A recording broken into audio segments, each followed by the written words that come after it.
Welcome. Welcome all. It is, I hear it is time to get started. So let's do so. Welcome, all of you. Welcome to the presentation of the Albany Exchange Neerbosch Workshop Part 2. A warm welcome, first of all, to our audience on both sides of the Atlantic Ocean.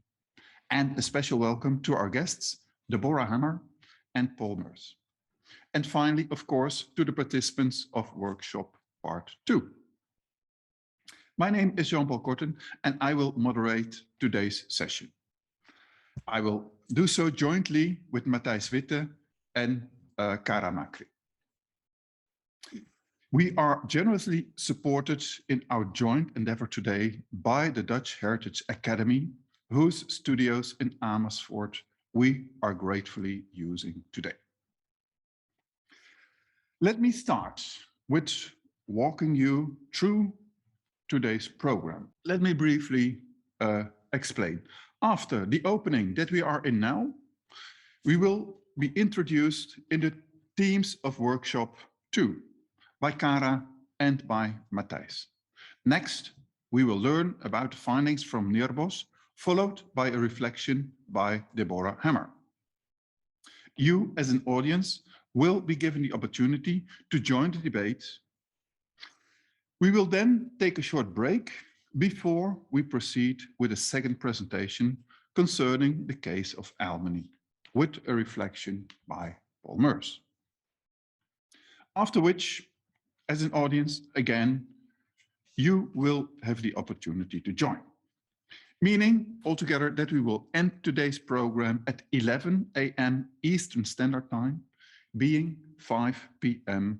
Central European Summer Time. Some housekeeping points.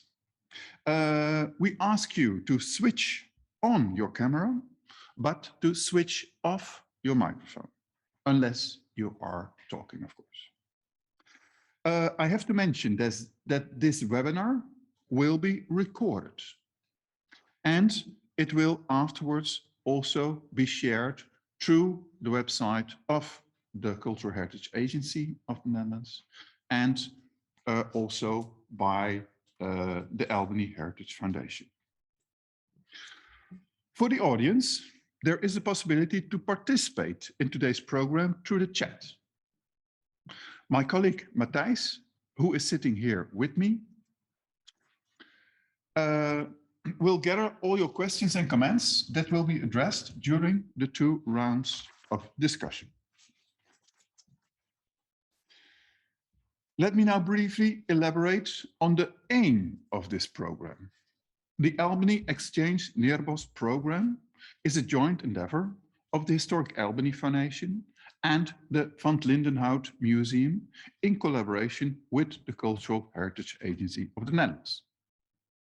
The program is supported by the Consulate General of the Kingdom of the Netherlands in New York and is sponsored by the New York State Council in the Arts and the Decorative Arts Trust.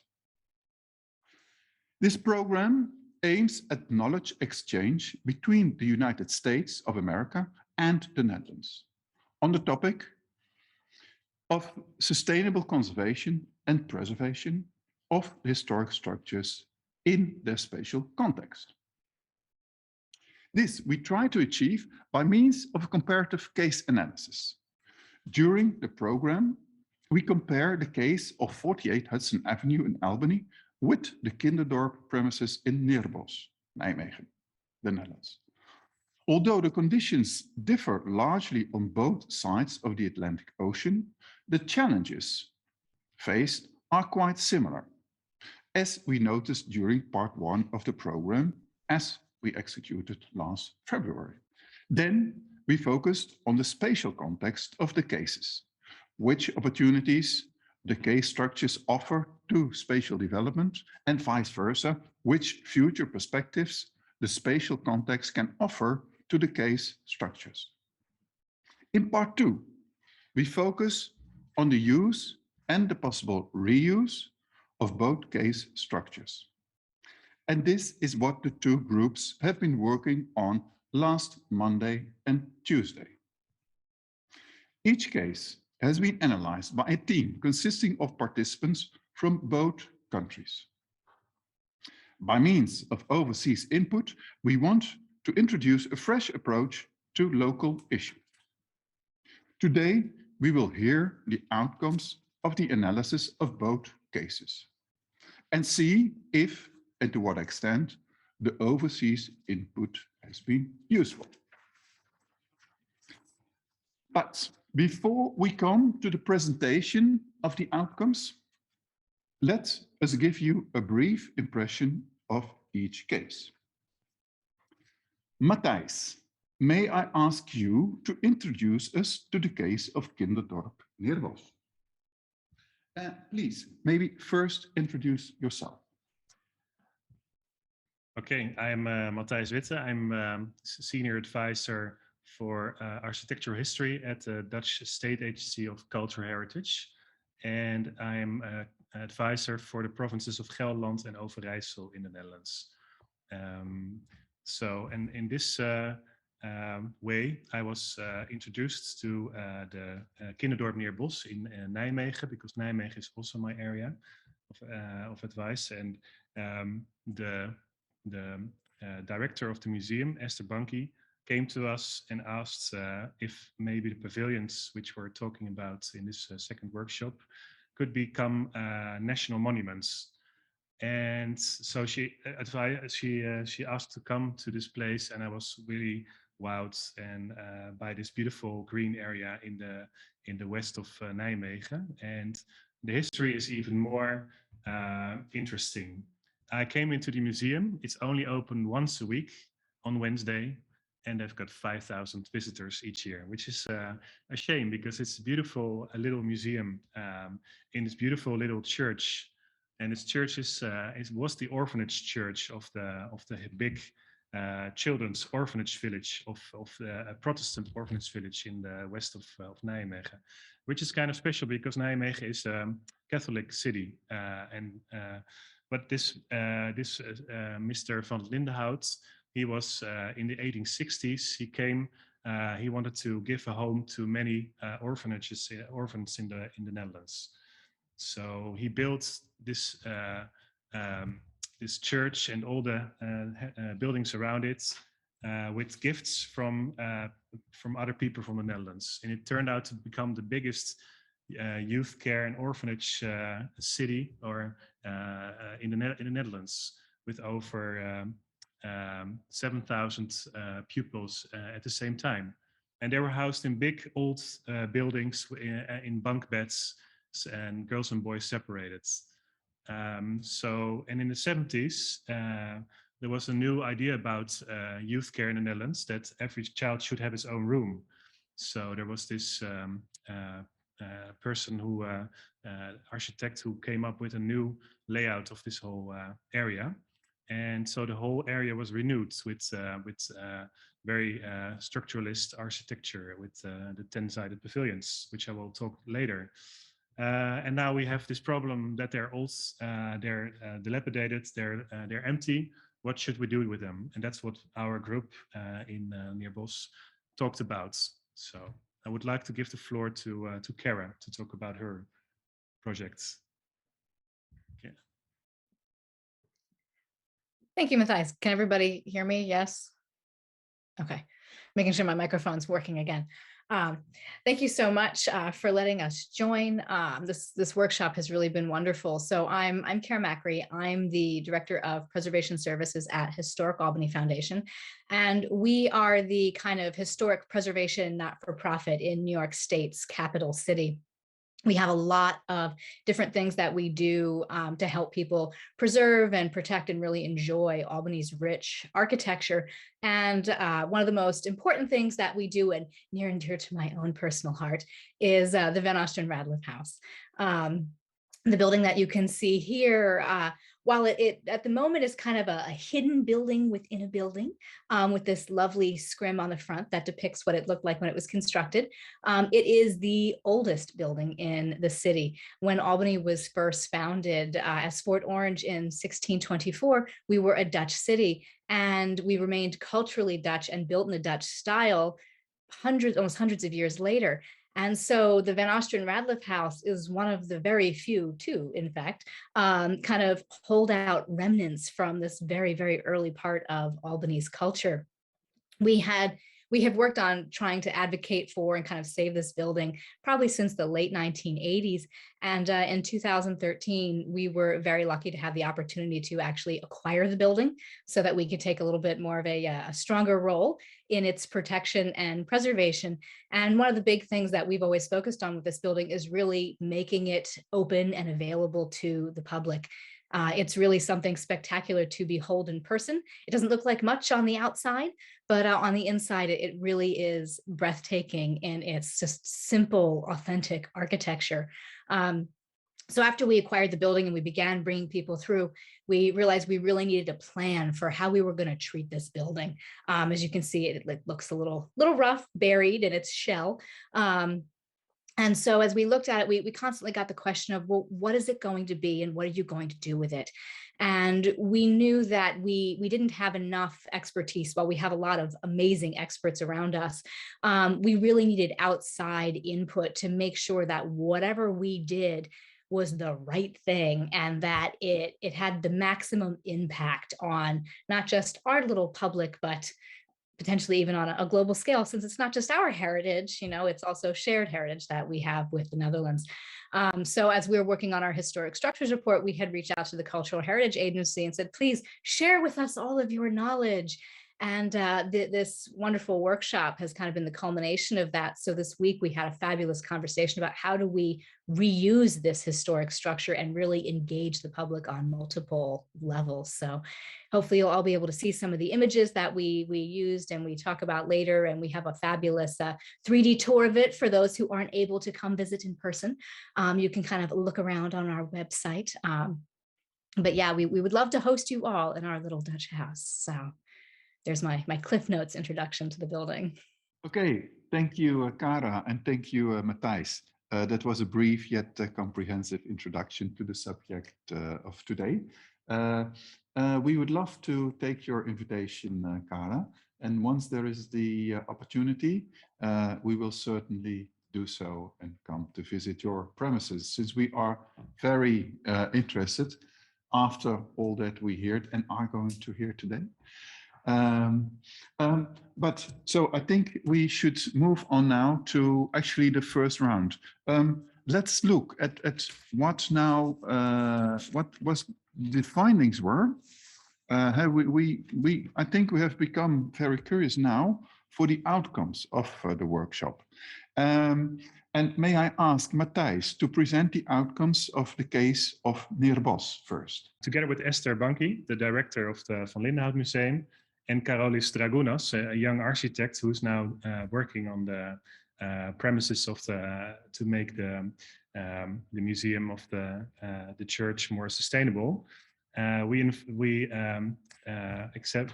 invited Cordell Reeves, Michael Lopez, and Lorraine Weiss to help us with this project on how to get these pavilions reused, actually. So we had a rich discussion during the 2 hours we were given to talk about what does the pavilions mean for. Next, please. So here you have a look on the pavilions on site. And actually there are 10 pavilions which are built. And these pavilions were built, actually they were designed in the early 1960s. And they were built in 1966 until 1969. And they used to house 16 pupils, and it functioned as a group house. Like I said before, formerly the students, the children were living in these big old houses, which were cold and dark, and were living with 10 or 15 people in one wardroom. And now this architect, he founded this new type of building, and he really put them into a very green, lush area. So that's yeah, it gave peace and tranquility for the children. And as well, this kind of buildings, they were they were designed because every child had its own, and there was a lot of light coming into the rooms, and every child had its own room actually inside. The second floor was for the children, their rooms, and then in the center there were the.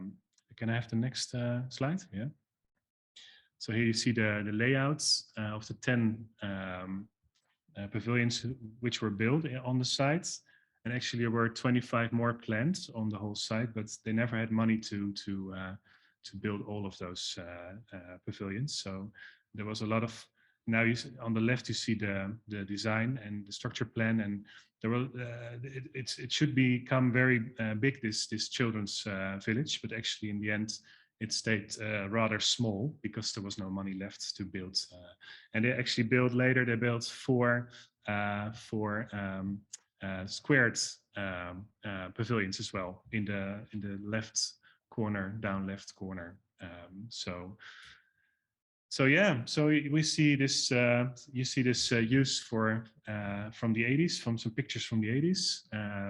Then there were 8 pupils living there, and they were already downsized from 16 to 8, and they had their own rooms. And they were living, eating, playing games, and they were always together in these rooms, together with 2 group leaders. Next picture. So here you see one of the children sitting in her bedroom with a view out of the window to the church, and you see one of the rooms was a common room for playing football, table football. Next, please. So here you see the context of the area, and it shows that around it there's a lot of industry. There's a highway to the south, and there's a big sand. How do you say? There's a big industry. There's a garbage disposal waste treatment center in the north side, and on the western side there is a big sand dig company who's with a whole who's digging out the sand for the highways in the Netherlands. And so it's like a green, and on the south there is the city of Nijmegen, and to the east there's also the city of Nijmegen, and to the south there's a new area called Neerbosch. That's a big residential area to the south. So you see there's this a youth care facility surrounded by a lot of trees and some agricultural land, and then to the side there is already the big industry. So it's under threat. It's under threat from the outside, and it's also under threat from within. There's one of the owners of the pavilions. They want to tear down all the pavilions because it's not in use anymore. It's not really. It's outdated. They want to give every child. They are a care company for autistic children. They want to give every autistic child their own house or their own room with kitchen and bathroom, and now it's all shared. So this is actually where we started from. Actually, today in the city of Nijmegen, there is there's a discussion right now with the Commission for Beautification of the city, and to talk about the new plans for this site, because the city, when the care organization came to the city and said we want to demolish everything on site, then the city of Nijmegen asked for a good plan and asked for a good vision on what the qualities are and how to adapt these new buildings in the old structures of the site actually. So we're very curious what the plans are, and maybe next time we can show you some of the plans which are now being thought of and So please next. So we discussed some of the possibilities for the pavilions, which you saw. Actually, the municipality said to the care organization, you can. It's possible to demolish one of the pavilion, to demolish 2 of the pavilions and for the 3 others, you have to find a new reuse. And maybe you want to sell one of the pavilions to the museum. So the museum has already talked about it with the board, and they're very enthusiastic about buying 1 or 2 of the pavilions. They have a lot of money actually, so they can do that. And now they're in talks with the social care company to buy one of those 2 or 2 of the 5 pavilions. So we are actually now with the group, we discussed, should we make this 1 or 2 of the pavilions into a museum? So, and to restore it back to its authentic, to the beginning of the 70s, and make it into a museum house. And actually the group was very much against it, because you have to see that, let me see, I just found the right slides. Yeah, so they were very much against it, because you have to reuse the pavilions. You have to give it a new function. You have to, you should not deep freeze this building and just do nothing with it, or try to give it a new function that is what we want.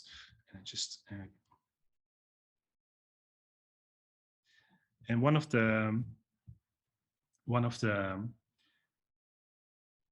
I'm so sorry, I'm just looking at my text and I'm just lost. Yeah, instead keep them in use, continue the story of the youth care on site, but find a new form in which to tell the story.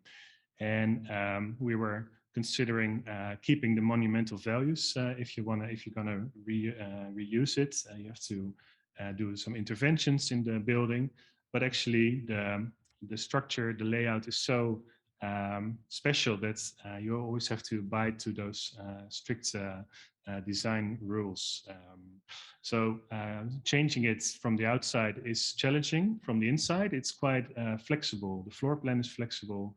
The structure is quite flexible from the inside. There are no real important values there. So it's you're very flexible from the inside to see to change the building. And one idea actually was to make an historic B&B in the pavilion, or one of the pavilions, so that you can relive the 70s and the 80s. And that idea came from Carolis. And actually, there are some examples in the Netherlands now of this historic interiors that you can stay at in a B&B, and they're quite fantastic, and they're quite well used actually. So young people like it to see to stay in a place where the history is a foreign country actually. So we decided to see if we could find other people or other stakeholders on site that could find a solution, or that can be part of the solution to, can I have the next slide, Jochem? Yeah, so we found the school, and this is the Park Neerbosch School for children with special needs.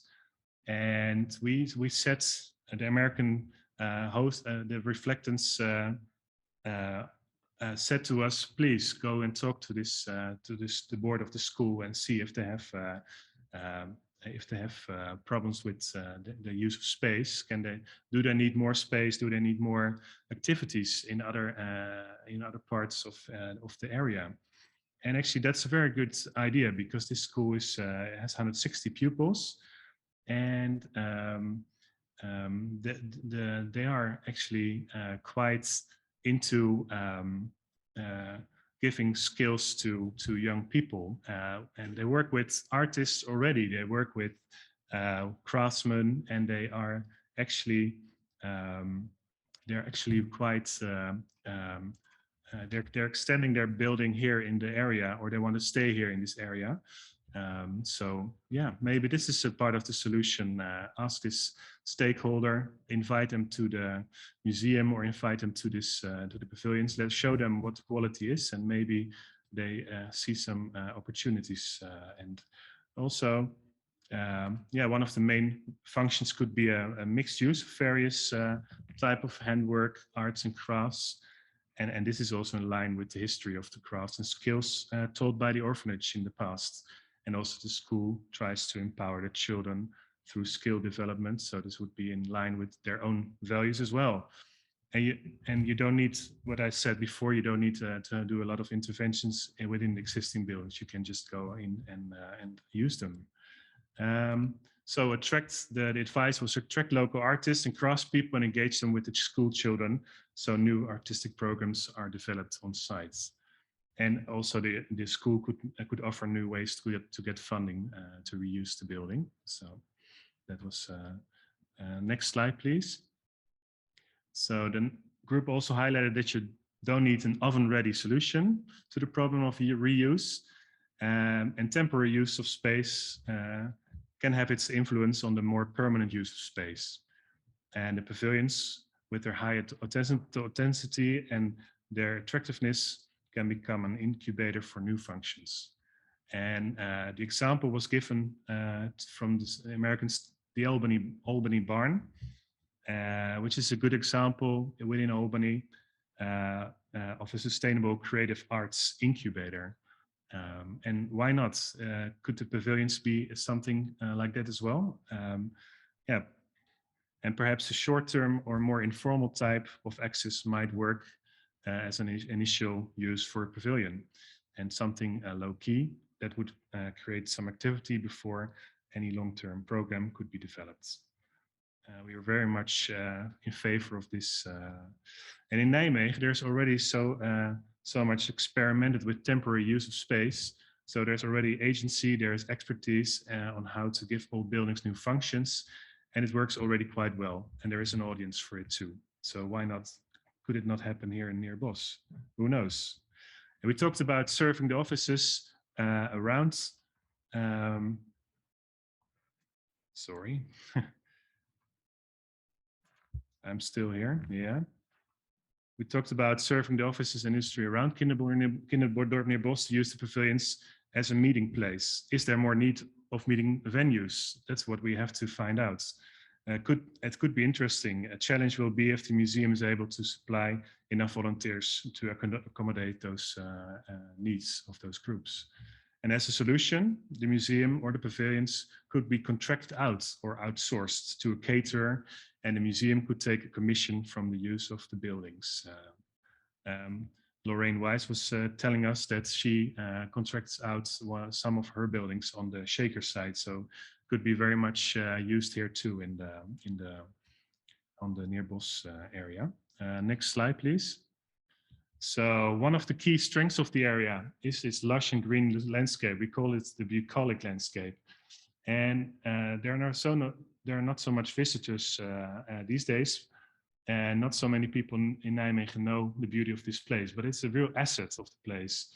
And the group concluded that the key to success in the mix of the building and surrounding green lies in the mix of the building and surrounding green areas. So to make it work, you have to take into account how you use the green areas. And one of the ideas that came up that a restaurant is a restaurant in the pavilion that uses the surrounding green area as a terrace. And it could become a big hotspot for the area, because there's nothing like that in this whole western side of the city of Nijmegen. So this could become very interesting. Some of the concepts we thought about is the farmers market, picking your own fruit or flowers, and it can attract more people to the site. That's very important to do. Also, young people can be involved with gardening. And actually, there is already a communal farm existing on site where you can become a member of the cooperation. And then you, some local people produce the vegetables for you. So that's already there. So please use it. Last slides, yeah. And then we found why not try to make the pavilions as a housing project for living? And Michael Lopez, he's a kind of a developer, and he said he was not interested at all in these pavilions because, well, it doesn't have a lot of acres, and new developments on sites are not possible because of the monumental value and the green area around it. But at the same time, there are already 5 pavilions on the southern edge of the area, which are already reused for students or for offices or for families living there. You see on the picture, you see there's a whole house attached to this pavilion already, and there's a family living there, and they're quite happy actually. They're liking the design of the buildings, they like the outlay, and they like the area where they're living in. So why not? It gives affordable housing to young people, and the houses are easy to renovate as well. The group suggested that it could be maybe the local government could be interested in giving funding to renovate and refurbish the houses for social purposes for youth and students, because there's a big demand for this in the city. And challenges are the parking and the attraction of more traffic around the buildings, which we saw as a challenge for for reusing the pavilions for housing. And actually, we come to the end of my presentation. Thank you very much. Thank you, Matthijs, for your presentation. Quite comprehensive, and it has a lot of options that came along. Let's see how we are very happy to have Deborah Hammer with us.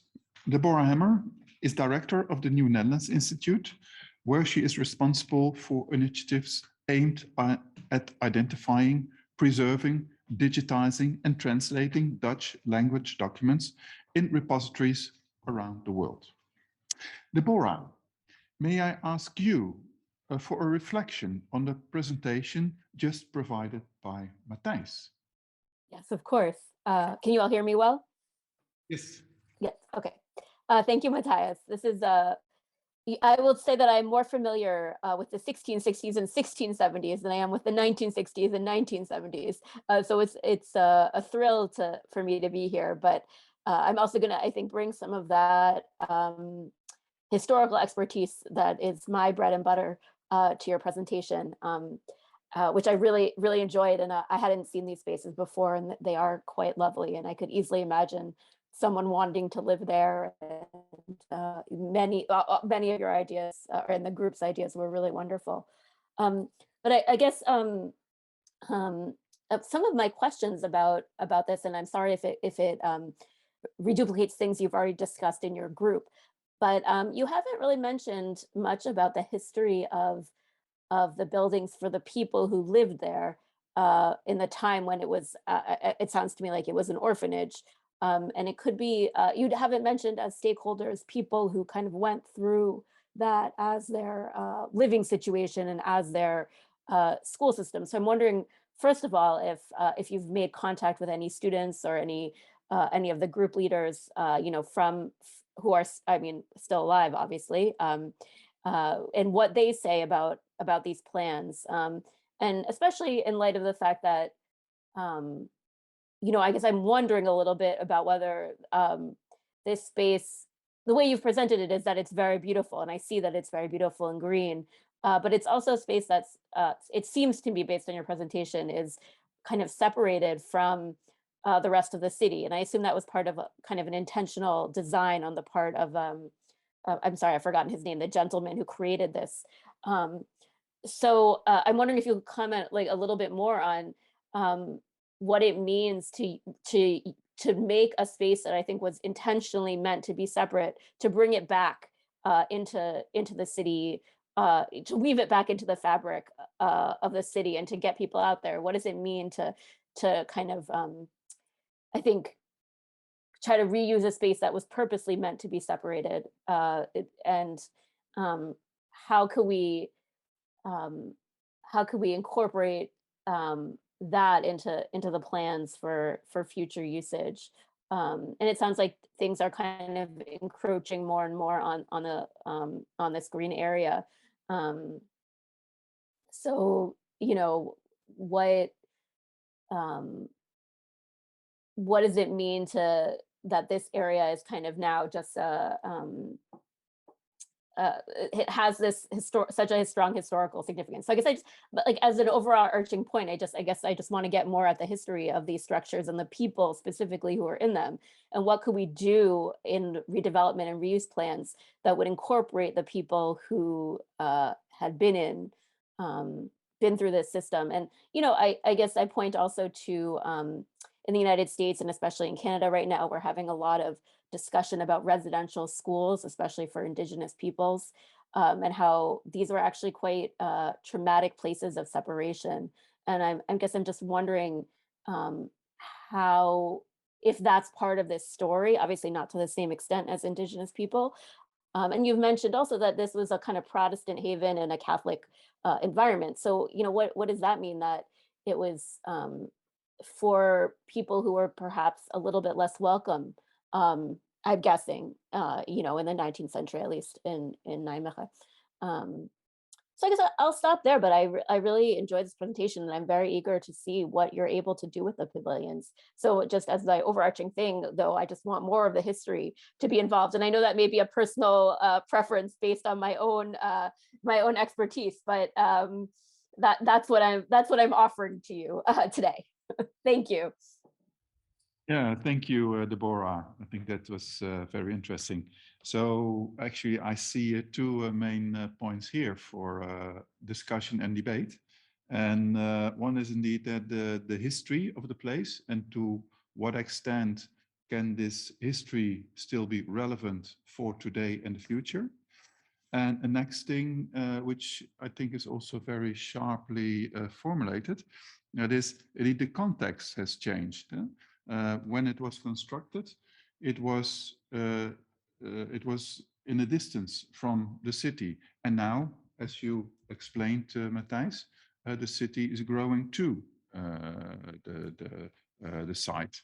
And what does this mean? Which opportunities and which threats does that offer? Maybe let me first give the floor to Matthijs, but the ones who want to join in the audience, please feel free. And then I suggest put your question, remark in the chat, or you can also raise your hand that's to say digitally then. I think in the bar below you will find a hand to be raised. But Matthijs, let me first give you the floor. Can you reflect on what Deborah just brought forward? Yeah, thank you so much for your how to say your reflection on this, on my presentation. Actually, you're totally right. We are so lucky to have this museum on site, which tells the story of all this. They have an archive of 7,000 students from the last 50 years, and a lot of those old pupils come back to just feel to their youth on this site. So we have a lot of tourism from people who were here some part of their lives actually, and some stayed really long, some stayed a little bit shorter, but it was a very important part of their lives to be here and I went to the museum, and you see the pictures. I showed you some old pictures, and I have the idea that it was not look, those children had a caring.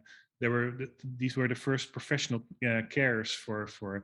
Before that, there were nuns and not so much professional staff for these pupils. And I think the 70s really changed that idea of how to take care of youth, and they did a pretty decent job. Of course, there were many problems, and people were sent away, and there were living with 16 pupils in one house was really too much. So they changed that already in after a few years. So to have 8 students in one of these pavilions.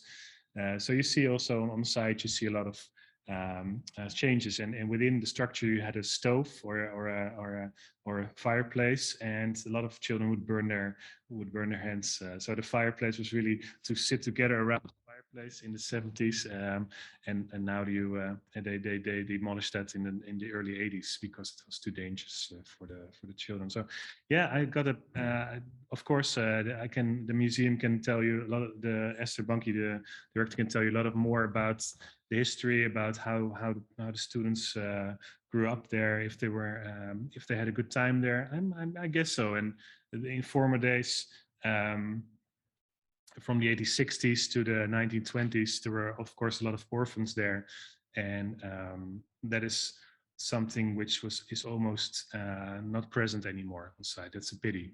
You only have the church left and some of the houses, and it's a little bit, so you have these layers of history on site, and you still have this care organization, you still have youth, you still have the school for autistic children, so you still have this, what Palmer said last time, the therapeutic landscape still there, but it's disappearing so quickly. So you really have to be careful what you are planning there in the near future, and to keep this history alive. So yeah, this. Maybe adding to that, Matthijs, do you know, and then now I quote the question that Michael Lynch put in the chat, does the museum collect oral histories from the previous residents? Or is Esther with us? Maybe Esther can answer this question. I cannot see here whether Esther is in the room. I don't think so. Okay, No. well, maybe Matthijs, could you reflect on that? Does the museum collect these oral histories? Do you know? Yeah, they do, and they're about to renovate the whole museum and make it more interactive. And in the group we talked about it. That can be a pitfall as well, to become interactive because of technology can go broke. Sorry for my English sometimes, but no, they're doing it, and they wanna show the people they have like 25 pupils. They and they talk about their history on site. So I guess they think about it, and because they used to have a lot of things and photos and it wasn't interactive, and now they start to do that. So I think they have it, and they will definitely use that more. Yeah. But still, in essence, I think this is an interesting observation that Deborah made, and actually also in addition to the analysis you made so far as we learned. So if the challenge is how to give new relevance to this structure, one of the relevancies could be in giving it, using it to tell the story, to tell the history. And then there are quite some options in the museum. They have these archives, they have these stories that they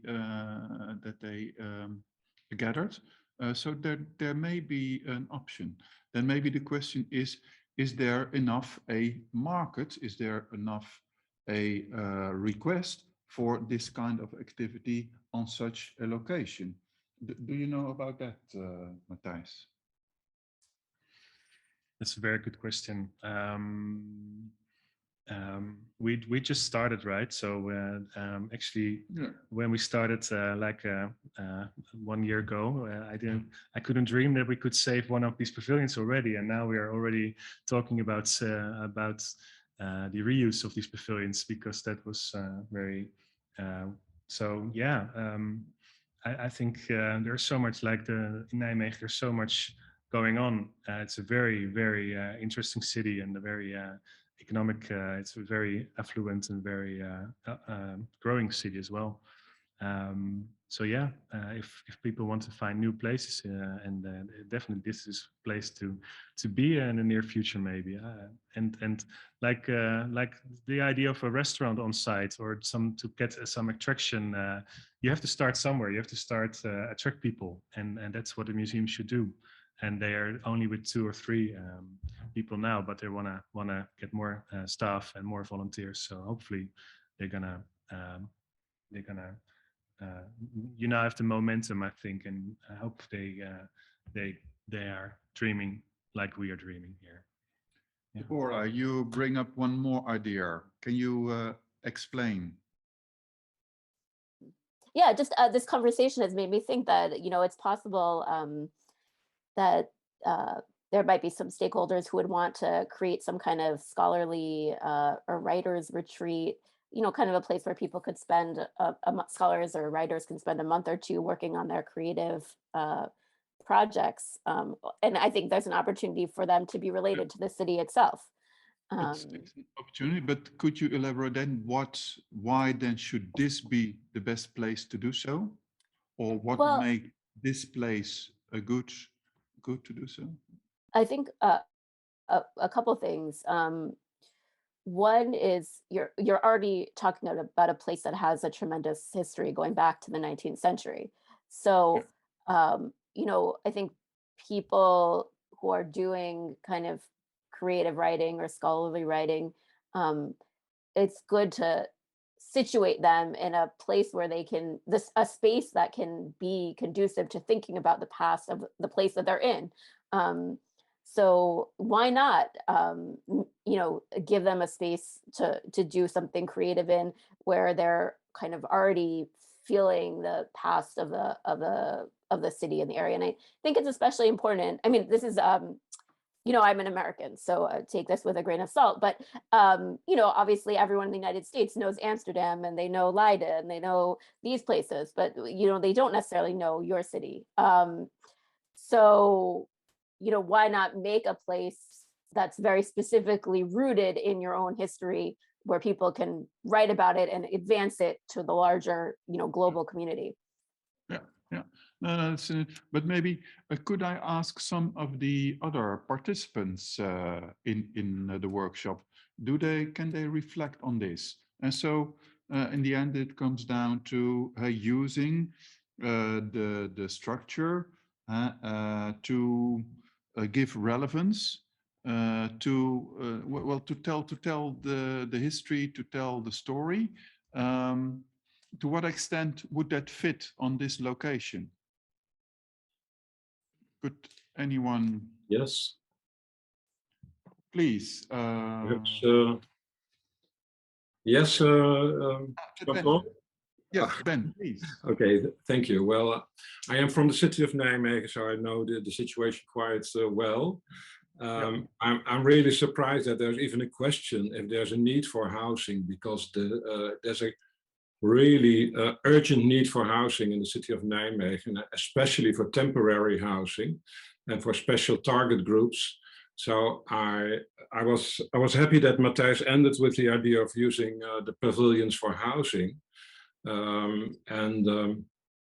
because it's also what Paul Mears called a therapeutic environment, perhaps a healing environment. I think it would be fantastic to house, for instance, small family groups. I get the question often from social organizations if I know buildings that could house small groups, kind of families with young people who need some guidance and support. I think these pavilions would be very well suited, but I don't know the technical conditions. So perhaps there's a kind of financial problem to use the pavilions for this. But I think it's very good connected to the history and also to the residential area next to it. It's a very big residential area, Lindenhout. And there is a slow traffic road that runs underneath the highway. So I think you could connect the area to this big residential area, and vice versa, perhaps create some opportunities for a cafe or terrace or a garden. We saw some examples to meet and recreate, because this very big residential area has no cafe or no terrace or no park at all. So I think it's interesting to look at possible connections between the two. What Deborah said, of course, is a wonderful idea, a kind of writer or artist in residence. But the city of Nijmegen also already has some historic houses that function like artists in residence already.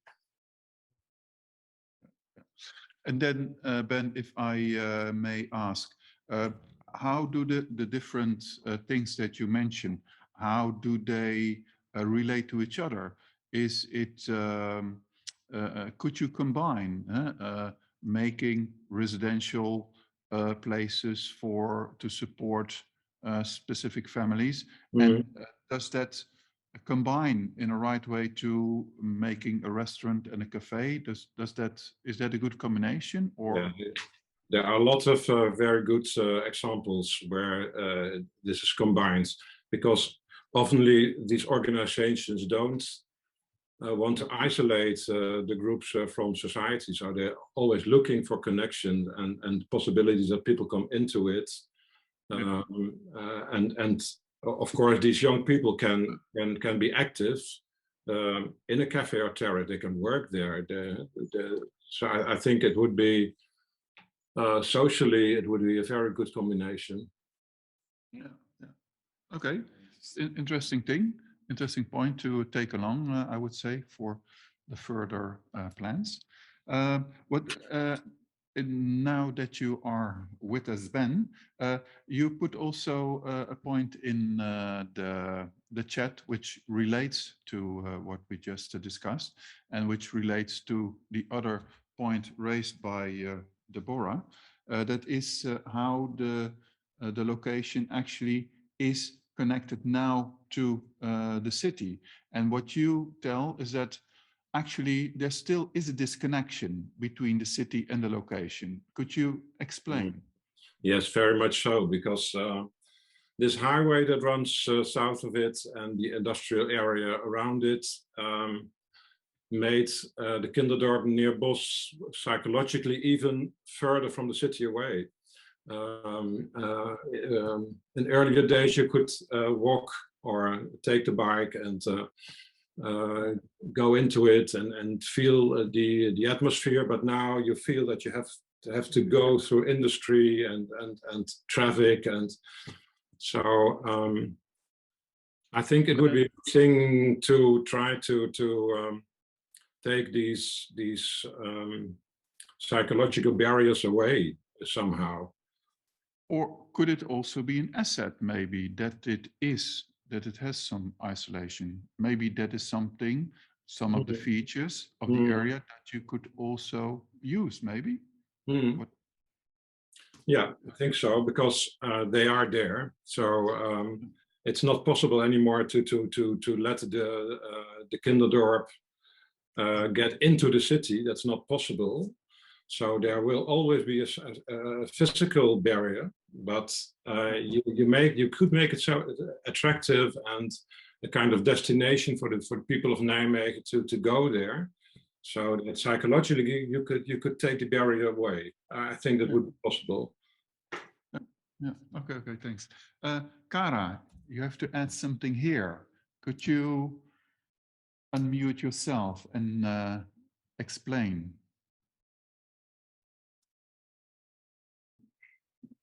Absolutely. Sorry about that. I had to go outside since I was envious of all of your trees in your studio. Yes.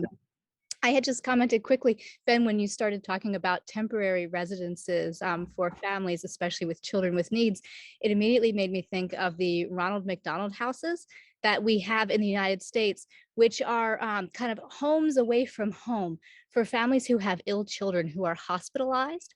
And it provides this kind of therapeutic-like setting where they can be close to their children, but they're in a home. They're not in a hotel, something very institutional, and they're exhausted from all of the stress of of dealing with all of this. And so it gives them someplace that's beautiful, that's intimate, that's home-like for them to be at. And it allows their whole family to be together. And they only use kind of individual houses. Especially in Albany, we have 3 Ronald McDonald houses, and they have a beautiful street where they have all of these, and it's really a fantastic place. And it immediately made me think of these pavilions. Yeah. We already have one in the city of Nijmegen, Cara. And it's There you go. very, very well. But what I actually meant was a system where a group of 8 to 12 young people from say 15 to 20 or 25 years old who cannot already live without guidance come to live together as a kind of family, and then you need 2 people to guide them who live in the same house. And well, I think the scale of these houses really suits this system very well. Yeah, and that would build very much upon the features that the area has, on the features that the history of the area has. Exactly. So that might be a logic way forward. Yeah, yeah. Okay, something to think of. Michael has something to add to this. Michael, could you unmute? Certainly. I've just put one of my family members in assisted living. He's elderly and needs some attention, but he can fend for himself. And I was wondering, instead of focusing on temporary or short-term housing for young people, if there is a similar need for assisted living housing for an elderly population. There probably is, but then the next question, I think, is to what extent would these pavilions be suitable for such care? I don't know. Matthijs, could you elaborate on this? Yeah, it's next to the pavilions. There's Huis Mientje. It's also for people with Alzheimer, and they frequently get lost on the sides because they don't know their way back to their main entrance of the building. But so you find them scattered around the area. But so there is already some development in this direction, and I think the houses, especially on the ground floor, can ideally be suited for elderly people as well. Yeah, why not? Yeah. And for the first floor, yeah, that's there are some stairs from the 60s, 70s, which are not very, they're quite dangerous. So I wouldn't, but if they're good, still young at heart, then they should live maybe on the 2nd floor, maybe. Yeah. Okay, thank you, Matthijs. Okay, I think this was interesting. I hope this, well, I think this was enriching to and adding to the conclusions already made by the workshop this week. So I hope it can be taken into account as well. I suggest time-wise that we take a small break now before we proceed with the presentation of the next group. I see someone had to leave us, Jeroen, who put in the chat that he has to leave due to other obligations, but he expects and hope to meet again. Let's go for that. Okay, in this second round of the program, we turn to the case of Albany. Michael Lynch will present the outcomes of the analysis as conducted by the Albany Group. Michael, may I ask you to present? And maybe may I ask you to first introduce yourself? Yes, if the first slide would go up. Good morning to my Albany friends, and good afternoon to all of our friends in the Netherlands.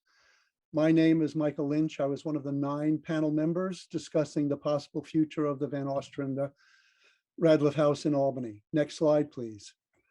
I have a 50-year career as a restoration architect and preservation engineer, 27 of them with the New York State Historic Preservation Office that provided some of the funding for the early stabilization of this property.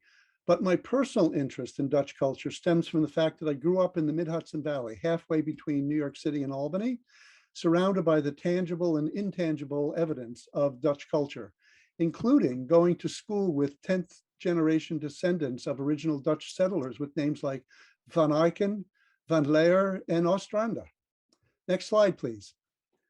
The 1728 Van Ostrande-Radliff House is a rare surviving example of a Dutch timber frame residence in an urban setting, one of very few, perhaps unique, in the United States. But rather than turn this into yet another historic house museum, of which we all agree there are too many already, the Historic Albany Foundation envisions converting this to a multi-use property as its own headquarters and the centerpiece for new urban development surrounding it.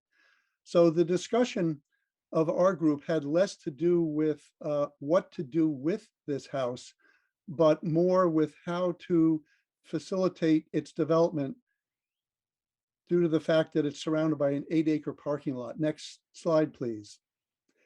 Although at street level, it appears to be in the middle of nowhere, surrounded by a parking lot wasteland. Next slide. It is, in fact, in the middle of everything, surrounded by cultural venues, such as, starting on the far left and going clockwise, the New York State Museum, the big white upside-down pyramid, the center of state government, the Empire State Plaza with the tall 5 fingers of high-rises rising above a plinth, a 17,000 seat sports and event venue that's 2 blocks from the circled building, which is our subject property. On the far right is an adaptively reused office building for the D&H Railroad that is now the headquarters of our state university system. And the lower arrow is an intermodal public bus depot, bringing visitors from all over the East Coast and maybe even the Midwest into Albany and sending Albany residents out into the rest of the world. So our subject property is surrounded by multiple venues. Next slide, please. Albany evolved from Fort Orange on the North River, now called the Hudson River.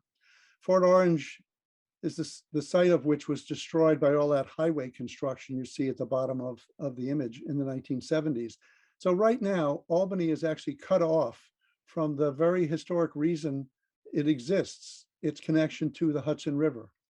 But there are ongoing discussions about correcting that error, next slide, and reconnecting Albany to its riverfront, removing the elevated highway, creating more green space and reestablishing some of the historic street patterns.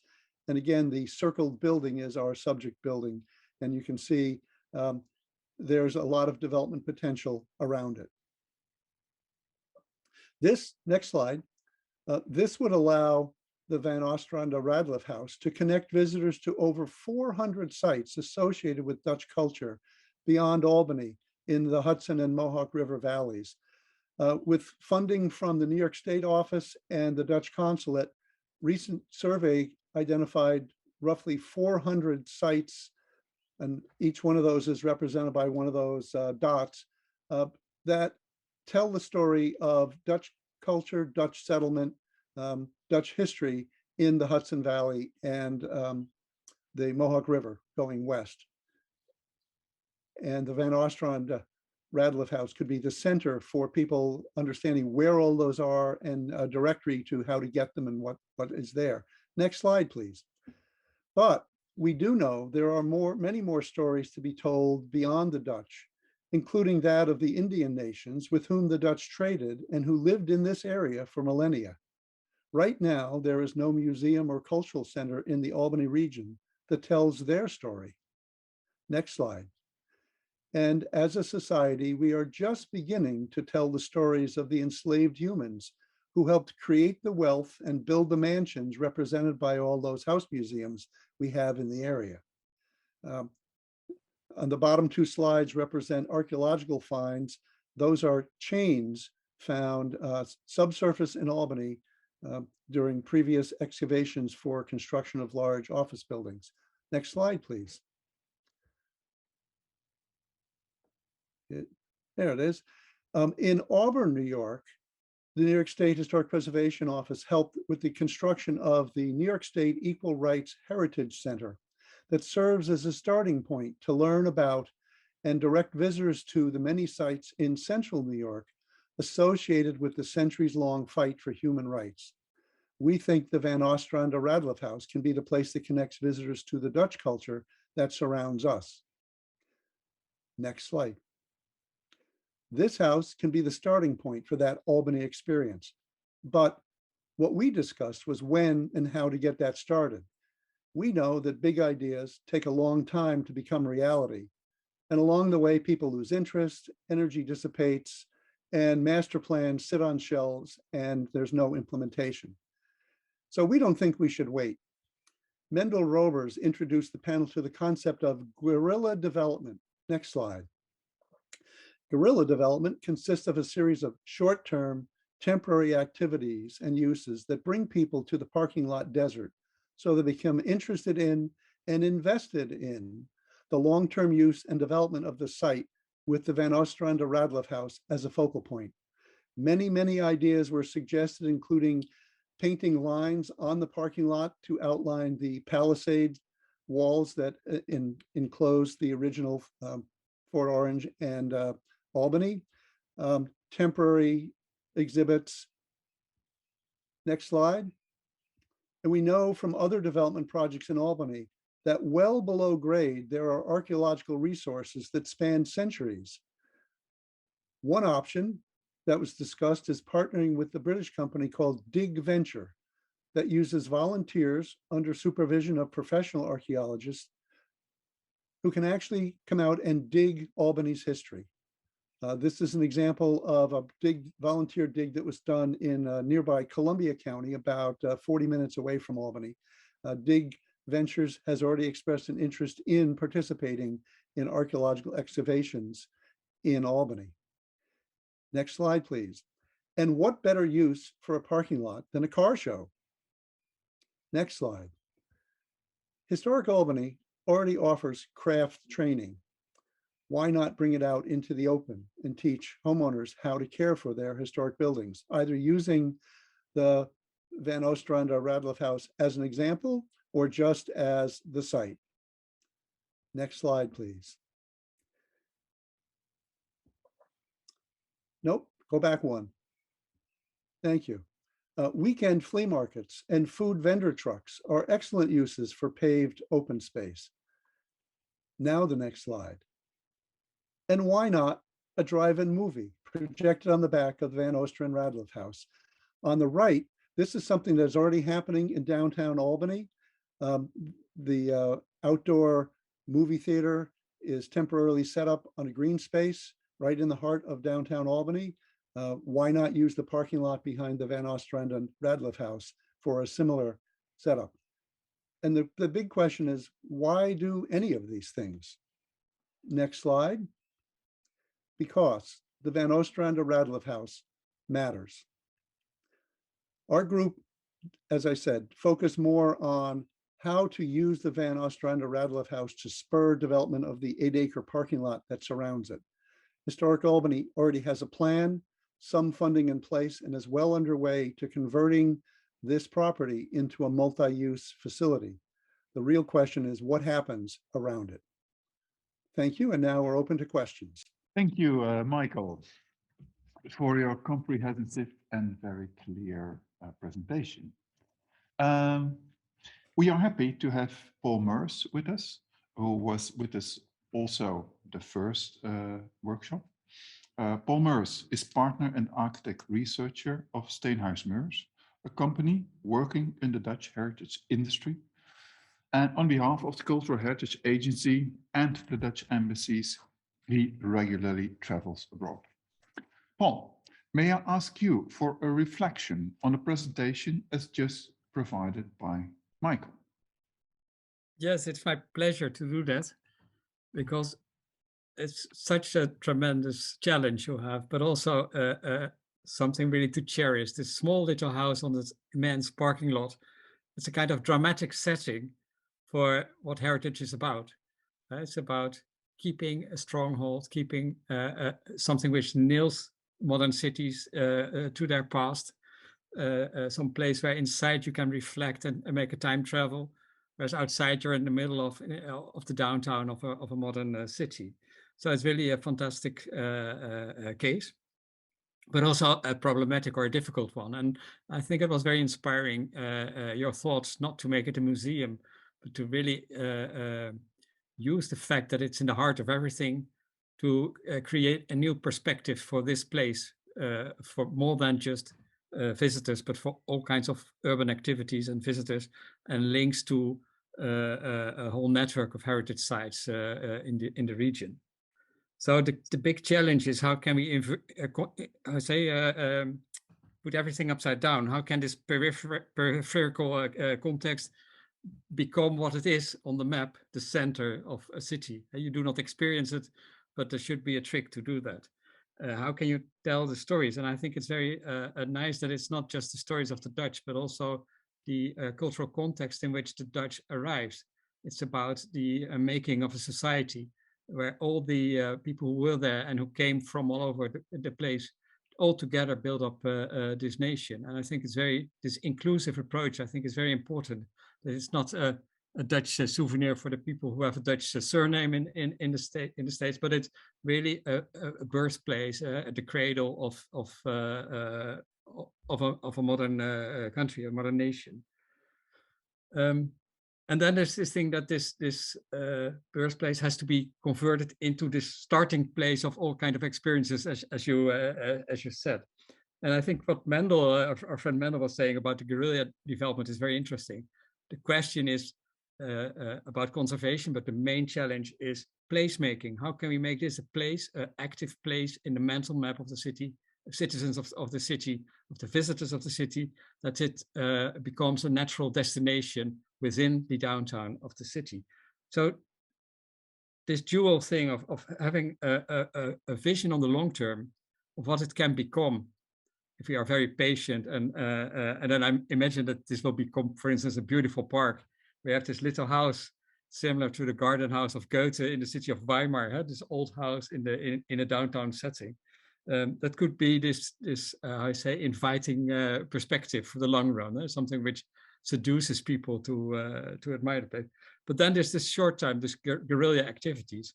And I think my comment is, how can we imagine the guerrilla type of placemaking in such a way that we can already experience what we want to be in 50 years, but that we create a kind of a simulation of what we want to become.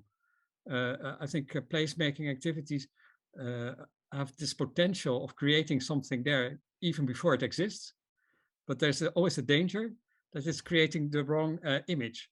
Like if you want to have a very serene place on the long run and you start having heavy metal concerts, then there's something wrong with the brand you're trying to create. So how can we link the short-term guerrilla activities to the long term, so that even on this 8 acres of parking area, we already have the illusion almost that this is a beautiful park. So I'm very curious, maybe Michael, to ask you, what would be the seductive vision for the long run for what this place could look like and what it can add to the quality of the downtown of Albany? And how can we try to realize that in our guerrilla tactics? I hope you understand the point. But it's really a fantastic mental challenge to play with all these elements which are at stake here.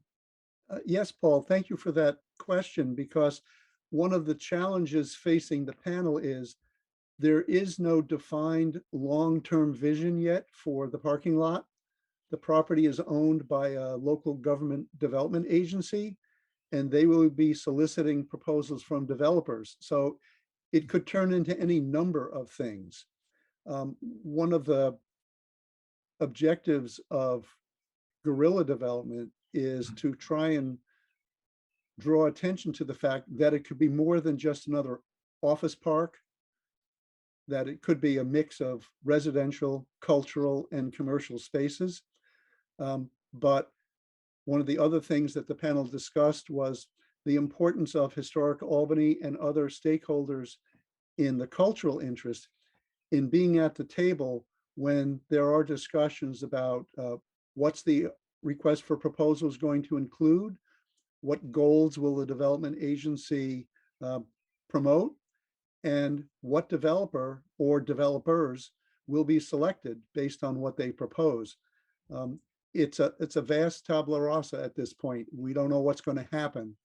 So it's a little hard to determine what guerrilla activities are appropriate between what it is now and what it will become. We don't know what it will become. And Michael, would it be an option for you to take the lead here and maybe come up with ideas for the government, for the development agency, and to give maybe a vision or a dream, a possible dream for the parking lot? Could you create it yourself? That was one of the things that was strongly recommended by both our Dutch partners and Scott Townsend, who represents the Albany Waterfront Development not-for-profit. Don't wait to see what they come up with. Be proactive. And there are some challenges with that, like being invited to the table. But rather than waiting for the invitation, we're talking about starting to publicize what vision we think would be appropriate and build some public support for some of those ideas. And that plays into the guerrilla development. Right now, nobody goes there other than to park their car, go to work, and then leave. Nobody thinks of it as a destination. We need to start developing some public interest and support for that. Scott, did you want to add anything to that comment? Sure. Thanks, Michael. By the way, great presentation on everybody's part. It's been a good conversation. Yeah, we have a whole group of people that are stakeholders throughout Albany, and especially focusing on where the house is in that area. And we do take on the approach that it really should come up from the bottom up, what the vision should be. Because there is a disconnect between government and those in the community in terms of what's the best use of the site. And I think some of the things that have been discussed are things that should be inevitable, but it's not seen that way from above. So right now there's a lot of conversations going on. None of them are intended to bestow a final product, but they're to start really deep conversations and hopefully influencing those in power. That's good to hear. And is there a specific stakeholder, a specific party, or maybe a specific organization who could take the lead in this process? Yeah, I'll take that. It's a very long, nuanced answer that I'm going to give you a very short version. There's been money set aside for our Department of Transportation. It's basically highways. And unfortunately, it's a community planning project. So we are trying to work with them. And we're also working with DEC, which is our Department of Environmental Conservation, to look at the shoreline of the Hudson River. So get those in combination to start working with the community, shall we say, and the government. But the nice part is our collaborative is not just totally grassroots. There's political people and economic developers and business leaders involved in our group. So it's a multi-dimensional group. So. That sounds. I would also add to that. American society is coming to grips with the fact that these large transportation and urban renewal projects that occurred in the 60s and 70s were very detrimental to urban life and rendered the urban fabric. That highway disconnected Albany from its waterfront and divided Albany into a north and a south. That huge ramp that leads up to the Empire State Plaza separates our site from the oldest neighborhood of buildings in Albany. You can walk there, but you have to walk under a ramp that is 120 feet above your head. And so there is a growing interest in New York State, nationally, in removing many of those oversized highway projects and reestablishing street patterns and reclaiming some of the city that was lost during those large urban renewal projects. Some might be familiar with the Boston project called the Big Dig, where they took an elevated highway, they buried it underground, and they put parkland along the entire strip of what was once a very loud, noisy, and polluting elevated highway. Other cities in New York State are doing this right now. So it isn't that Albany would be leading the way. Actually, Albany's playing catch up, and there's a growing support in communities and also politically for doing this kind of thing.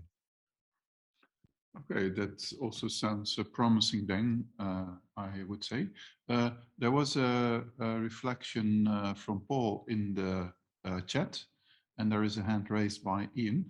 First, Paul, so can you elaborate on what you put in the chat? Yeah, if there's no vision, I think it's really an invitation to come up with a vision and do it before anybody else comes with a stupid vision. And make it a vision which has a benefit for the city and for the public interest, but at the same time is open to what the private interest should be. So it has to be a viable thing. It's not a dream thing, but try to do it in a way. And it made me think a little bit of a German industrial site called Amscher Park, which is pretty known up here in the Netherlands. I don't know if you know it. It was really a ruined landscape when they shut down all the factories and mines. And then they had the brilliant idea to picture it as a landscape, as a park. So they started calling it a park, and then everybody started to believe it was a park. And that helped very much to make it a park. And in the thinking and the planning always was the question, does this benefit our park? Will it make our park better? So in the beginning, it was a kind of almost an academic thing, but in the short run, it really had a success, and now it is a park. So if you look at these highways, and you can say it's the dirty backside of our city, but if you have a vision that it will become the public place where everybody will meet each other, for instance, as a park or as a mall or whatever you make out of it, that helps really to frame all the interests which come to the place to the question, does it fit into our concept? And I think that's a very interesting guerrilla technique, because then you really can try to set the agenda and get the political and the social awareness to make a discussion of what the city will be. And mobility, car mobility is decreasing. You can be sure about that. So we will have other ways in which we commute and go through our cities. So that gives a lot of chances to improve very much the public quality of the downtown areas of the cities. Yes, thank you, Paul. Ian, you raise your hand, please unmute yourself. Yes, so just to tie in with Michael's comment about the bifurcation of our cities by highway projects and urban development in the 1960s and 70s, this morning they announced, the Federal Department of Transportation announced $1 billion in grants to connect neighborhoods that had been disconnected by these highway and urban development projects in the 1960s and 70s. So sort of the timeliness of the commentary today and the timeliness of this grant that's being unveiled by the United States government to try and start to undo the damage that was done to these neighborhoods. I just wanted to bring that to attention. Like these are topics that are very much in the forefront of the political spectrum here in the United States among this current administration. So. Yeah. Okay, I think these indeed are important things to consider. So there are a lot of things going on that you might use in your strategy if you want to build a strategy. And then, well, maybe thank you, Scott, for mentioning the Albany Riverfront Collaborative. Could you explain a bit again, maybe to this group, what again this collaborative actually is and what it does and how it acts? Sure. Thank you. I just put in the website in the chat box, so if anybody wants to visit it, I encourage you. It's going to it's going to do a much better justice than I can with words. But what it is it's a whole group of people throughout all of Albany. As Ian and Michael and others have been saying, it's this big monstrosity of urban renewal that came up in the 60s and 70s. And it really tore apart Albany. So everybody in Albany and the region, it's a regional phenomenon. How should I say it? No one created it, but we've all been the victims of it being there for half a century. So it's a group right now, it's over 60 people, but quite frankly, we have hundreds and thousands of supporters that want to see this happen. So we're all coming together, and we're trying to create vision, but we're not trying to bestow it upon anybody. We're not trying to create a vision saying this is the answer. We're trying to create a vision for people to get beyond the mindset of looking at only what's there and having to live with it. We're basically saying it's lived its life cycle. We need to start thinking about what Albany is going to be beyond when this is gone. So okay, but that's an interesting point then, and that's maybe also something to think further on and strategize on. And then maybe it's also about how do you include, how do you get people involved? And that actually also touches upon what Ben puts in the chat, how to involve people. But maybe, well, it's easily said, but not easily done. Ben, do you have maybe examples, or do you have any ideas or strategies to get people involved? Well, perhaps I could relate to what Paul mentioned before. This guerrilla development. How could this connect to the future? You know? Because I think it's really a unique situation. It's so a central location. So perhaps this parking area could function as a kind of idea field and talk about the future of Albany. What do we want the city to be within 10, 20, 30 years? Involve young people and have a kind of debate in this area, in the open air, for instance. So I think this could lead to a very interesting debate on the identity of the city and the historic identity. How could this inspire and give some direction to the development of the city in the future? And then the second question: how could this house fit in this strategy as a kind of focus point or starting point or energy point or something like that? Yeah, thank you, Ben. Michael. I just please. wanted to pick up on something that Scott said about this infrastructure, this highway reaching the end of its useful service life. One of the opportunities that's an important part of the discussion is these highways are now 50 years old. They've reached the end of their useful service life. It will cost a small fortune to repair and rebuild them, and it will actually cost less to demolish them and restore the city street plan. So it isn't just a pie in the sky. Oh, wouldn't it be nice if we took this highway down? There's a real, it's a real important turning point in making that decision. Do we want to invest a lot of money to keep it there for another 50 years, or is it time to remove it and replace it? Okay, so time is on your side. Sometimes. Sometimes, yes. Michael, I had a question actually regarding your presentation. I fully understand how you use the structure, the historic structure, to create a new future for the parking lot. But how is it the other way around?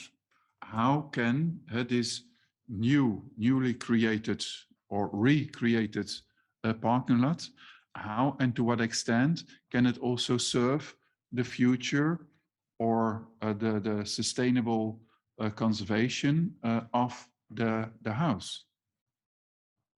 Well, I'll take a stab at that, but perhaps Pam or Cara want to address that as well. I think the basic thing is numbers.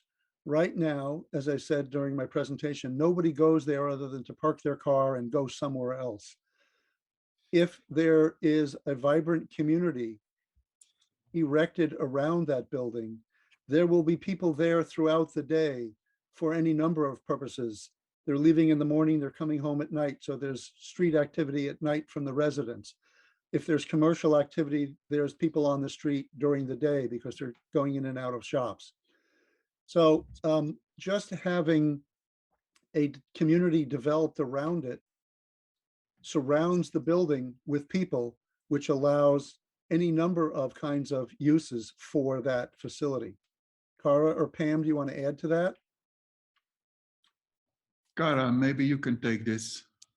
Sure, I can certainly take a stab at that. I think part of it is stakeholders. Right now, because of the parking lot, our stakeholders are kind of separated from us, right? And our potential partners are separated from us.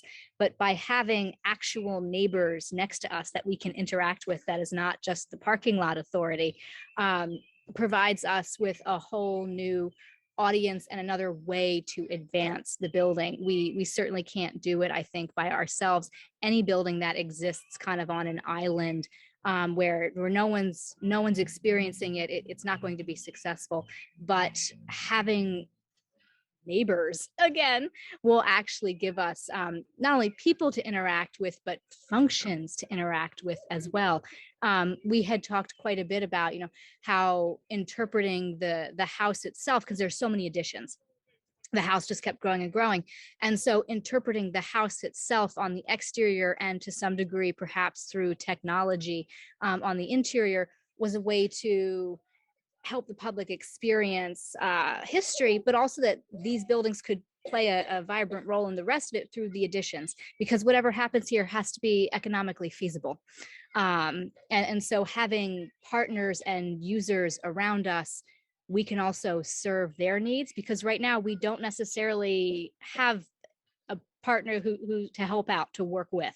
So as we kind of hopefully grow together with whoever's going to be developing around us, we can kind of work together, play off each other, and come up with something that really makes not just the redevelopment very effective, but brings the Van Ostrande-Radliff House along further into the 21st century and the experience of Albany. Yeah, great. So you need neighbors. Yeah, we all need neighbors. Yeah, Yeah. if I could just add a little bit too, this particular area has never been incredibly densely populated. We talk about people coming in and people going out. Like we said, there's a sports and concert venue 2 blocks away. People come in, people go out. And also, so this area that was not incredibly densely populated is even a little bit less populated now through the pandemic, and a lot of people not coming back to work in their offices. So you have restaurants that have been affected. A lot of restaurants in Albany right now are open for dinner, but not open for lunch, because we just don't have that population coming back into the city since the pandemic. So that has kind of made a tough situation even worse. Where our building is in the sea of parking lots, there's no residential area. There's other parts of downtown a few blocks away where we've seen the resurgence of apartments going into some vacant buildings. And so there are pockets of downtown that are becoming more residential, but that has not spread over to where we are yet. So, and then in order to really sustain that, we're going to have to think about what are the amenities, what's going to have to go in as well, whether it's entertainment, whether it's commercial, restaurants, services, the things that are really going to support the kind of growth that we would like to see there. And how do we do that? And how do we think about what do people want now that their work and home lives are very different? So how do you kind of harness all that and make a great situation? Okay, but then it probably depends on what do you foresee as your future target group? What do you foresee to be the next people either using or living in the area?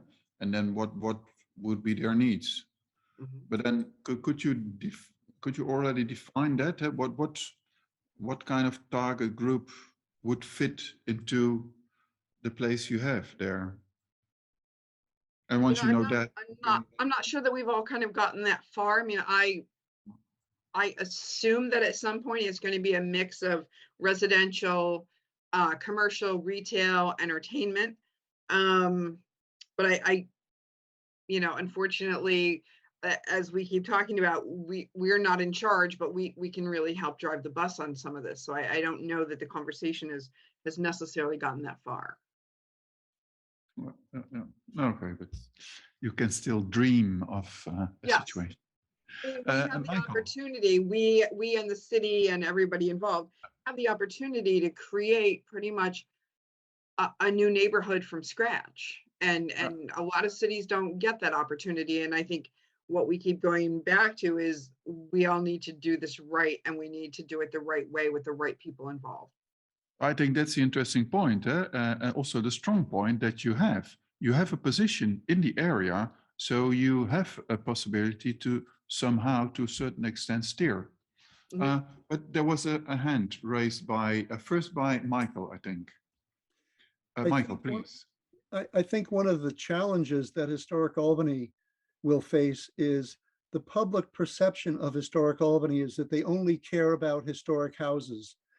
And really what we're talking about here is a quality of city life, not just saving the Van Ostrande-Radliff House, but the quality of life in the urban center of downtown Albany. And if the public perception of Historic Albany is, well, you know, why do they care about what gets built on 8 acres of parking lot? That's going to be a challenge for them to overcome.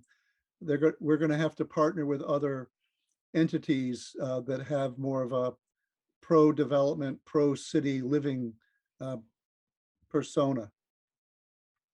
Yeah, that's an interesting point. There was a hand raised also by Ian. So I think this is also an interesting sort of moment in time to connect history and the present. Many people don't realize that the city of Schenectady, Schenectady, which is a Gunyakahara word, it's a Mohawk word. It was originally joined as a joint venture between the Mohawk Nation and the Dutch settlement. So this is a place, I mean, we've got the land back movement in the United States right now.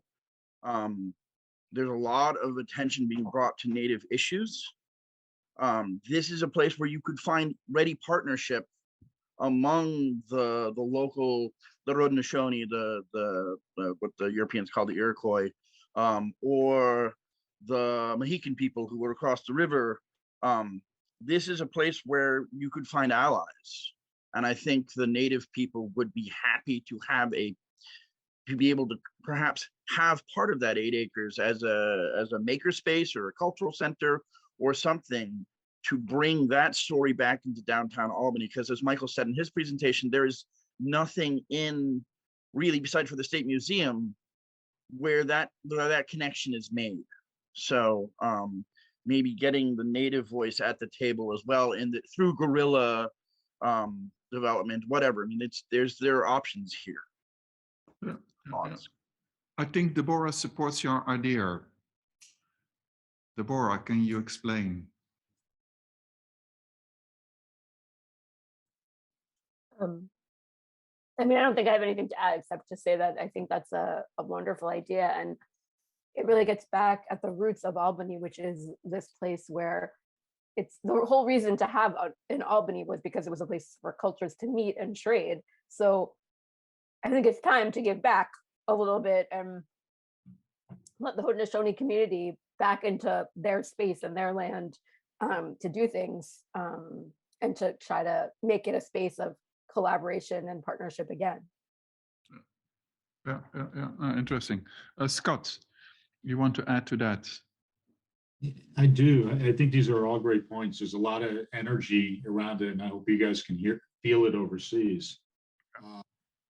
the one thing I want to point out for the folks here in Albany, and we've been thinking about it a lot, is that right now, because of the highways that are there, and specifically the arterial that goes up to the Empire State Plaza, that really cut off downtown from what it was when it originated, you know, when it was settled. And the one thing I think is going to happen is the geographic center of what's deemed downtown is going to shift from State Street basically to where your site is once the arterial comes down. I think there's going to be a big dynamic shift in the perception, especially if there's a multimodal site there for people to come in and out of the city. And I think it's a great hub. You know, it can be a great hub. And like you were saying, Michael, Historic Albany has a little bit of an issue of perception of being just caring about history. But if it could have the visitor center there and it becomes the orientation area of the city, it really could become the center of the city. Just down the road, I see that happening. Yeah. Thank you, Scott. Cara. I just wanted to kind of reconnect into what Ian was saying for a second, and what Scott was saying. We do have a slight perception problem, and part of it is that I think to a degree it is seen that cultural things. Hang on one moment. Cultural things don't have a place, I guess, in this redevelopment. A lot of the feasibility studies that have happened at the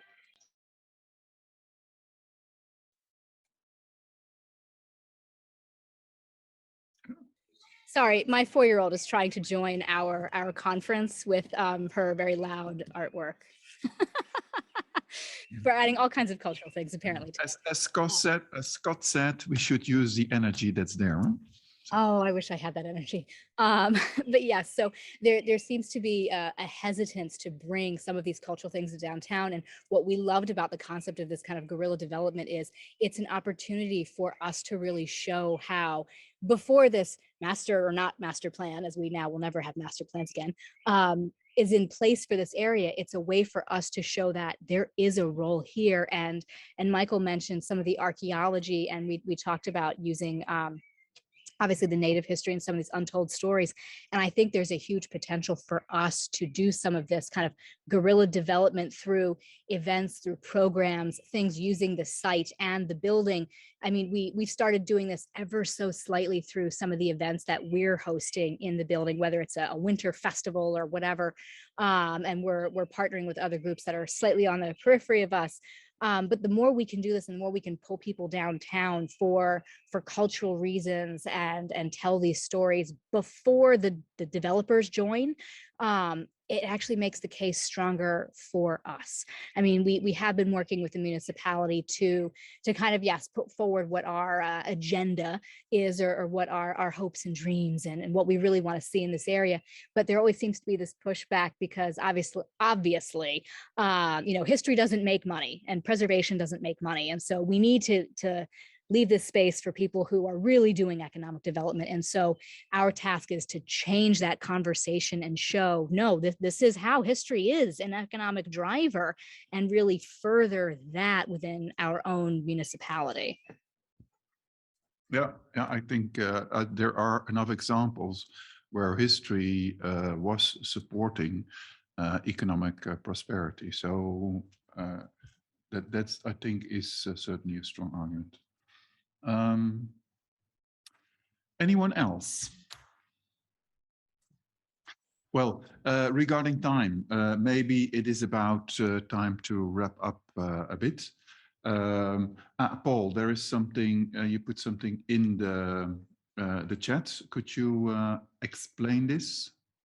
As Karen was saying, history is not making money. I don't agree with that because developers are selling stories.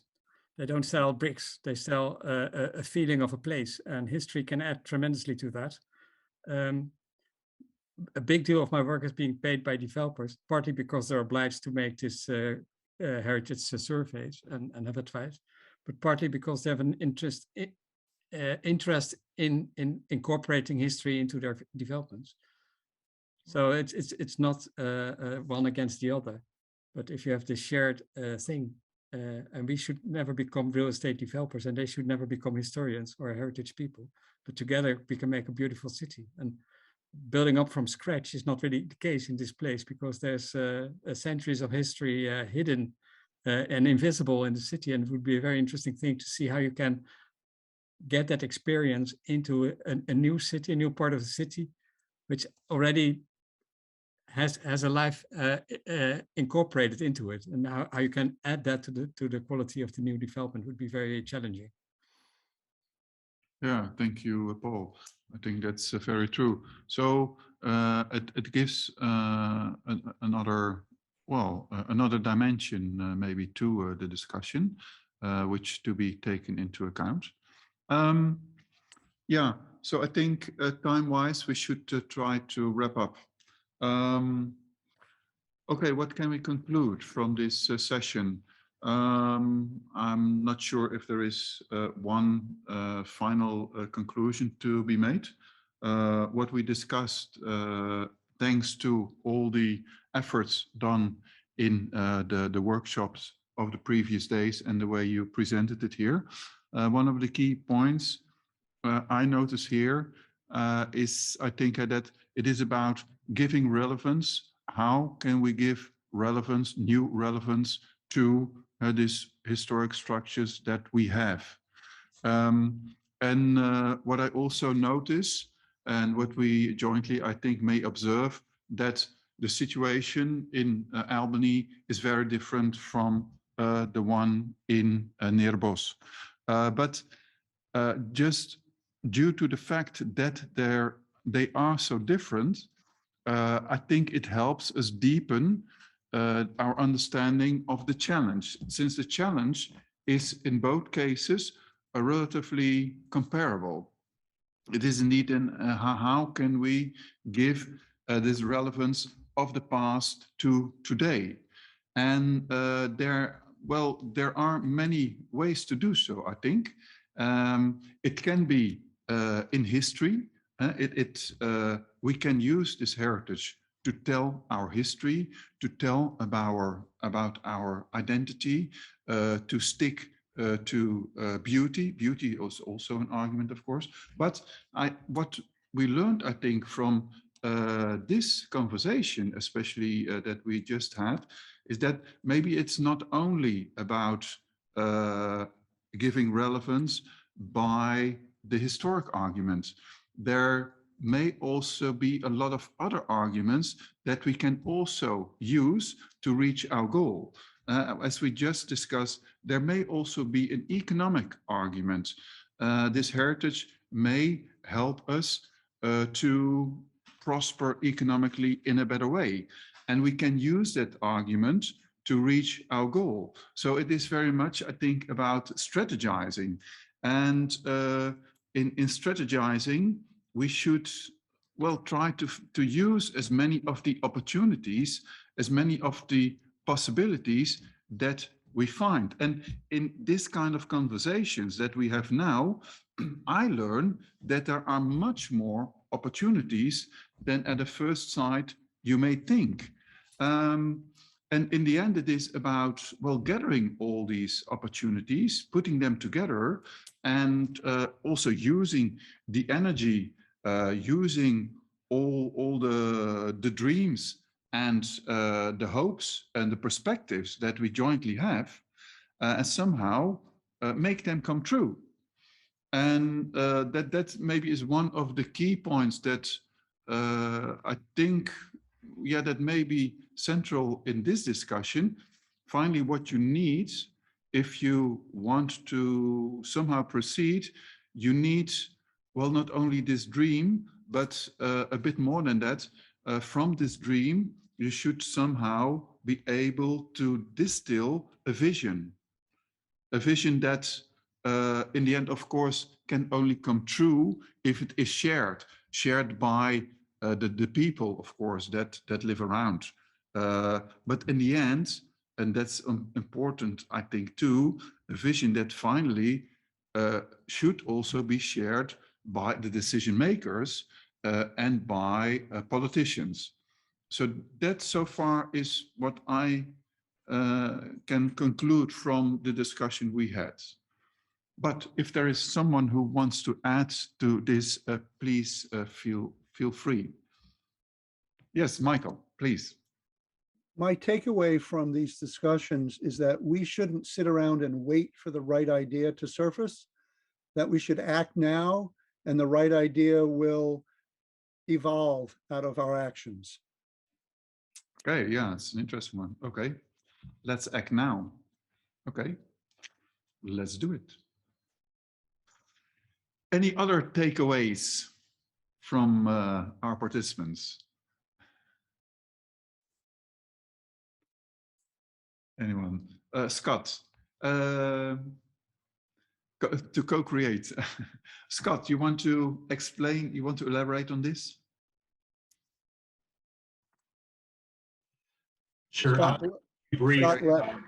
You have to, yeah. You caught me sneaking out. I just thank you to everybody for this, but I think your summary was very good, and what Michael was saying is spot on too, is that it's all about getting everybody at the table and not going in with the answers, but going in with open heart and open ears. And you really can work together and something will evolve out of it. You don't have to solve the problem going in and sell it to anybody. You go in sold on the idea that you can all work it out together. And if everybody has that mindset, it will happen. Okay, thank you, Scott. I think that was a beautiful final word to this session. So please take your call, and I hope we meet again. Right. Coming to the end of this session, what else can I say? Well, first of all, I have to mention that we will continue our collaboration within the Albany Exchange Neerbosch program in the next workshop, as we planned. This third workshop will deal with issues of restoration and repair. So far we discussed and decided. We intend to conduct this workshop in the second half of this year, but we still have to elaborate on the details, and we will keep you posted on the exact dates. Well, then coming to the final closure of today's program, well, maybe let me first give the floor to Kara. Kara, is there anything you still have to add from your end? Nope, you've thanked everyone that needs to be thanked. And I just want to say thank you on behalf of Historic Albany to everyone who has participated. Your ideas have just been wonderful, and it's been lovely to get to know all of you. And hopefully we can all come visit you soon. Now we all want to visit Nijmegen and wander all around the Netherlands. So trips must be planned. Vice versa. Okay, then I'm very grateful to our guests for their valuable contributions. Thank you very much, Deborah. Thank you very much, Paul, for being with us. And of course, I have to thank all who prepared, supported, and conducted this workshop and these presentations. Especially, I have to mention here, Matthijs and Julian. I, of course, also thank our audience for being with us. So, on behalf of the Historic Albany Foundation and the Van't Lindenhout Museum, and also the Cultural Heritage Agency of the Netherlands, I wish you all a good remaining day in the United States and a good evening in the Netherlands. And I hope we will soon meet again. Thank you all.